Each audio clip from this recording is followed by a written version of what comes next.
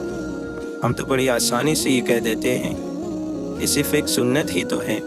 ارے آپ نے تو یہ دعویٰ کیا ہے کہ آپ عاشق رسول ہیں، پھر تو آپ کا یہ دعویٰ چھوٹا سا معلوم ہوتا ہے۔ ارے داڑھی سے تو چہرے پر خوبصورتی آ جاتی ہے، تب بھی ہم صرف غیر لوگوں کی تقلید میں نبی کی سنت کو چھوڑ دیتے ہیں۔ اگر ہمارا ایک من پسند ایکٹر ایک ایسی پینٹ پہن لے جو کئی جگہ سے پھٹی ہوئی ہے، اس کا انداز بناوٹ اگر کسی عقل سلیم رکھنے والے شخص کو دکھایا جائے تو وہ اسے سراسر بے وقوفی کہے، لیکن ہم اس ایکٹر کی محبت میں اندھے ہو کر اور اس شوق سے اس نئے ڈیزائن والی پینٹ کو پہن لیتے ہیں اور پھر اپنے اس عمل پر خوش بھی ہوتے ہیں۔ لیکن میری یہ خوشی نبی کی سنتوں کو اپناتے وقت کہاں چلی جاتی ہے؟ کبھی کسی نبی کی سنت کو اپنا کر تو ہم اتنے خوش نہیں ہوئے، پھر ہم اپنے آپ کو نبی کا عاشق کہیں۔ یہ تو ہم بہت بڑا جھوٹ بول رہے ہیں، ہم اپنے آپ کو دھوکے میں ڈالے ہوئے ہیں۔ دوستو حقیقت کر بھی ہے، لیکن حقیقت یہی ہے کہ ہم نے اپنے دل کو پہلے سے دنیاوی محبت سے بھر لیا ہے اور اس میں ایک چھوٹا سا حصہ اس نبی کے لیے چھوڑ دیا ہے جو ہمارے لیے اپنا سب کچھ قربان کر کے بھی ہم سے محبت کی ایسی مثالیں پیش کر گئے جو نہ کسی نے کبھی تصور کی تھی اور نہ تصور کر سکتا ہے۔ داڑھی کی مثال تو سمجھانے کے لیے تھی، ورنہ دوستو اپنے نبی کی ایک ایک سنت کے ساتھ ہم نے وہ سلوک کیا ہے کہ ظلم کا لفظ بھی ہماری اس بے وفائی کے لیے بہت چھوٹا ہے۔ دوستو میرا مقصد یہ نہیں کہ ہم یہ دعویٰ کرنا چھوڑ دیں، بلکہ میرا مقصد یہ ہے کہ ہم عاشق رسول ہونے کے دعوے پر سچے ثابت ہوں۔ ہماری زبان ہی نہیں، ہمارا دل، ہمارا ایک ایک عمل عاشق رسول ہونے کا ثبوت پیش کرے۔